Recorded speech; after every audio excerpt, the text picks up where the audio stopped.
I still hear my sister's voice inside the wall at night, crying, saying, I'm cold. But there's no wall there anymore. They knocked the house down 20 years ago.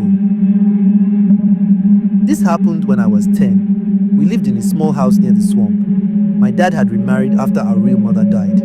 The woman he married, people called her Mama Ngozi, but I never liked calling her that, not because she hit us. No, that would have been easier.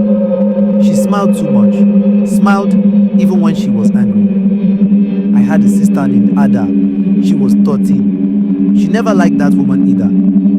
Ada said she saw Mama Ngozi whispering to a dead bird once and burying it with a doll's hand. We thought she was just being dramatic until things started happening. It started small. Ada's bed sheets would be wet in the morning, but her mattress dry. Her hair would be braided tightly when she woke up, tighter than how she went to sleep. Sometimes she'd wake up with bruises in shapes we didn't understand. Circles, fingers. One looked like a face. I tried telling Dad once. He told me to stop listening to Ada's stories and respect the woman keeping this house in order. Mama Ngozi was always nearby when he said that. One night, Ada shook me awake. She said she saw a hand come out of the wall above her bed. Not crawling, just pressing, like someone trapped inside. I didn't see it. But the next morning, there were fresh cracks on the wall and a single fingerprint mark in the dust. That same week, Ada changed.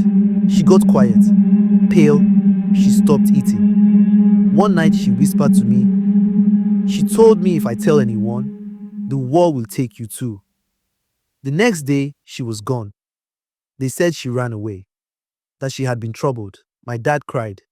But Mama Ngozi, she was just calm, smiling, said, some children are too wild for this world.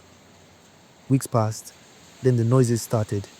Knocks from the wall at 3 a.m., light scratching.